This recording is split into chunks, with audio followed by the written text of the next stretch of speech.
If I have to start as a new runner in 2025 and I only have to pick one shoe, the Glycerin Max by Brooks is the shoe that made it to the top of my list. Let's talk about it.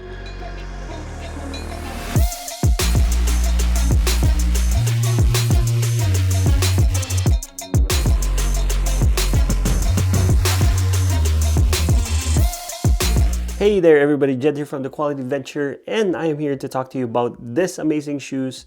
Just a disclaimer, I'm not sponsored to do this review. This is purchased using my own money. My main goal in this video is to pretty much share to you my experience in these shoes. And if you are new to running, I hope this video can help you in making decision if you're looking to buy your first pair of running shoes. Now, I believe this shoe can fit most runners regardless of your body build. This is pretty much categorized as a neutral shoe, but in my opinion, this might even work for a stability shoe. Let me explain that to you, but first, for our new runners out there, I always encourage that you go to your local running store. Make sure you get your gait analysis, have them measure your arch if you have a high, medium, or low arch. Also have them measure both of your feet. Now, my local Fleet Feet store, for example, here, they have the equipment and also the knowledgeable staff to get you started. Usually they offer those services for free, and if you haven't gotten your assessment, I highly recommend that you get it done. This will give you a good foundation, especially if you want to take running seriously. The Glycerin Max is a neutral shoe, like I said earlier, but I believe it fits the category of a stability shoe as well. What exactly makes a stability shoe? Let's take a look at that. The first thing is that it has to have an extra support in the arch to prevent excessive inward rolling, or what they call overpronation. Also, it has to have a firmer midsole for added support. Another thing is that it has to have a wider base to provide lateral stability, and also it has to have a stiff heel counter for added support, especially for those heel strikers out there. Now, if you look at the Glycerin Max, we pretty much tick all the boxes. Just looking at the shoe from the top view perspective, you can see that the midfoot is so wide compared to the Vaporfly Next 2%. Also, the heel is also wider if you look at this at this angle compared to the Vaporfly. Another thing is the heel counter is very stiff and very supportive, and you also get a good amount of cushion on the heel collar for improved fit and comfort.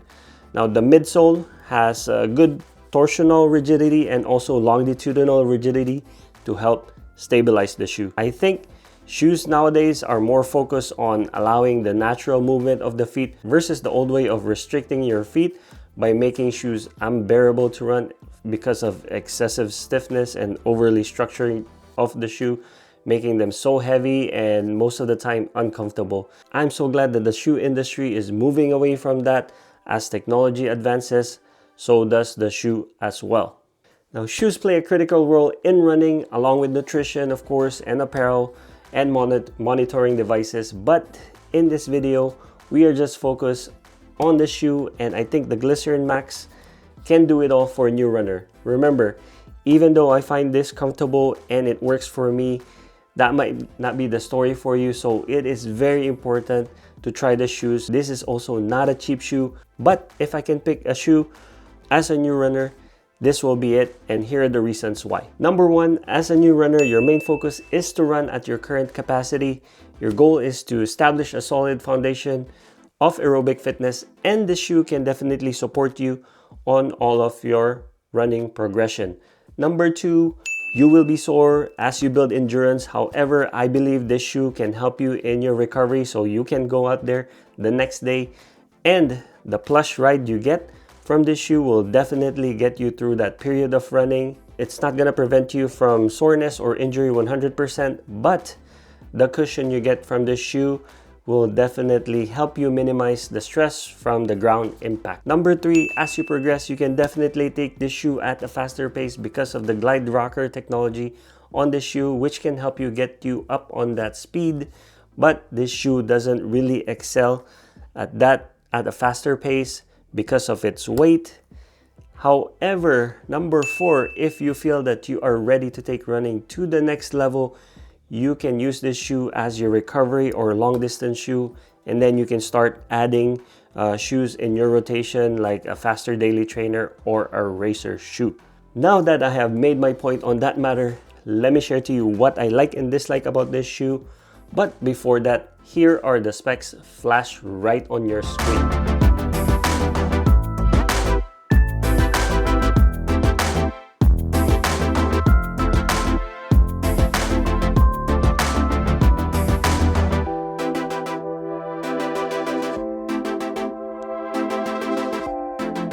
Alright, we are now moving to the top view, and we are gonna start from the things I like about this shoe. First things first is the fit. This shoe is true to size and it has a good toe box width, and it's pretty roomy for a narrow feet like me.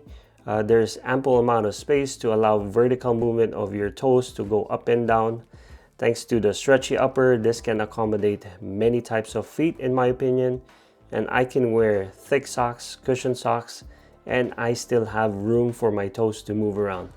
Because the toe box is not aggressively tapered, or narrow, this might even work for wider feet. Again, highly recommend that you try these before you buy them. Another thing I like about this shoe is the upper fit security. I do feel a little bit of heel slip, which is pretty common for me on a size 9, and nothing really a runner's knot can't fix.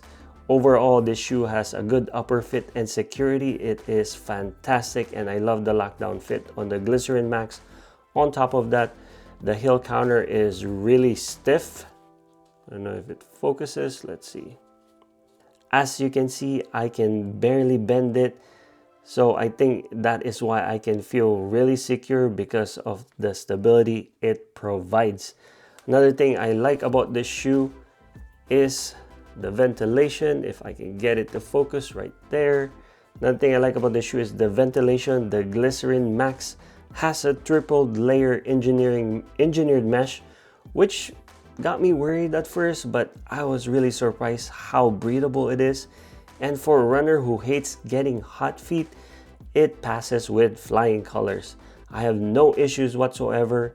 I can wear thick padded socks, and I believe the big holes right here on the toe box area help for heat to escape. Now, moving on the tongue. The tongue has superb cushioning with just the right amount of padding. I don't feel any extra bulk in this shoe.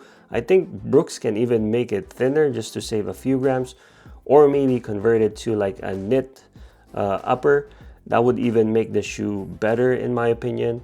One thing to note is that it is not gusseted, but after putting nearly 50 miles on this shoe, I didn't notice any movement on the tongue, and it stayed pretty much in place for all of my runs. Okay, another thing I like about this shoe's upper is the comfort. Everything in this shoe spells comfort. C-O-M-F-O-R-T. Did I spell that right? That's right. The fit, the ventilation, the tongue, the mesh, everything makes this shoe so comfortable on the upper, and I couldn't really find any negative thing to say about this shoe. So if I would rate the upper, I would rate it at a 9.5 out of 10. Yes, it's that good.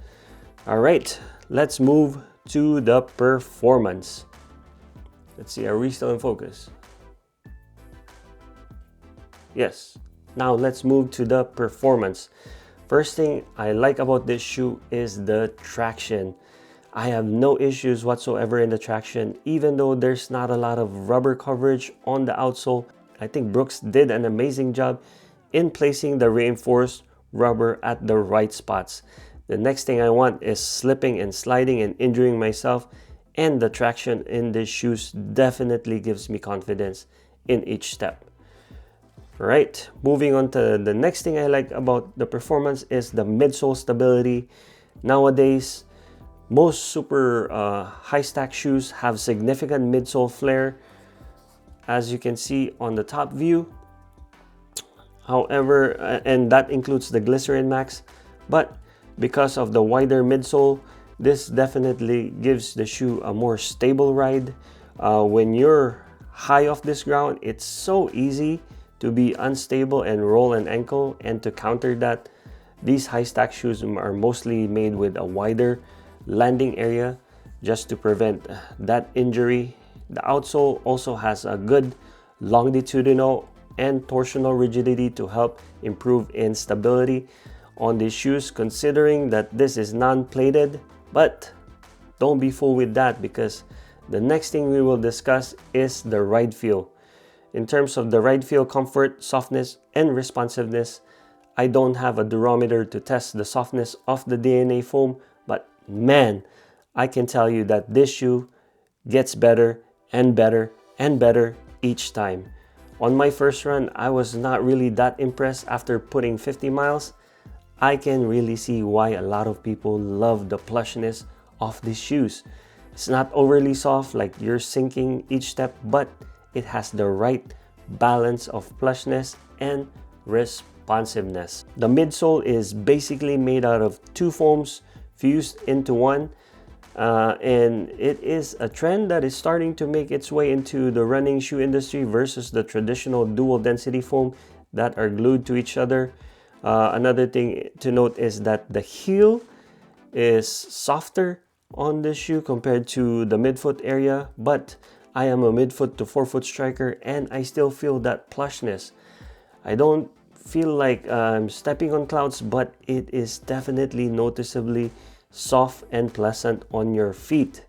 I can run for miles and miles unending in these shoes, and that is why I use this shoe for my Sunday long runs. Now, I love how it keeps my legs fresh the next day.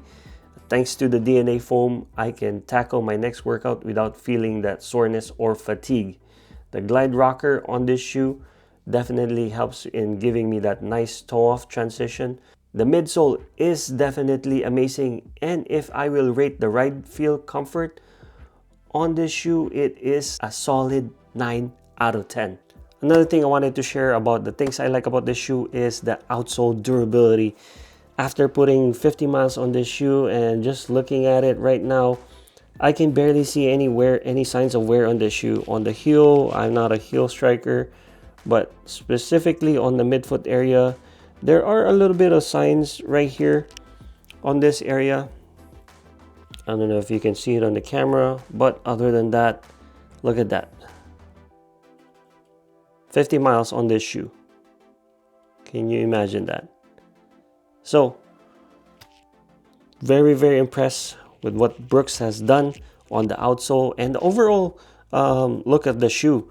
That is also what I like. I mean, I think Brooks hit the home run on the looks of this shoe. I like how simple and clean it looks compared to their older designs. I think Brooks is coming in the game again. Brooks is, putting their name out there because of the Glycerin Max, and I like what I see on the new designs that's coming up. So those are the things I like pretty much about the shoe. I only have two things that I dislike about the shoe. The first thing is the price. I feel like these shoes can be definitely at the $150 to $180 price range. And for $200, it's kind of stretching the boundaries. It's like heading to the direction of the super shoes price range. But again, very expensive. I believe that it can be lowered, but I don't have control on that. I mean, that's pretty much like how shoes are priced nowadays, is to that $200 range. Another thing I don't like about this shoe is the weight. I've shown you guys earlier, for a size 9, it is a heavy shoe. And there are other lighter shoes out there from other brands, but I saw some leak photos and it looks like Brooks are going to address the weight on the next version of the Glycerin Max. I'll be looking forward to the update, but for now, the weight doesn't really bother me that much because I use this specifically for slower or longer distances. And yeah, I think I covered pretty much everything. If I missed something, please feel free to type them in the comment section below. But that is a wrap for today's video. I hope you find this video helpful, and I wanted to thank you for watching all the way to the end. Also, as of today, we are officially at 5.5k subscribers. Thank you so much to those who have supported this channel. I hope to continue to bring value to you as we grow this channel to the next goal of 10,000 subscribers. Again, appreciate you guys. All right, fam, as always, be safe out there on your runs. God bless you all, and I see you on the next video.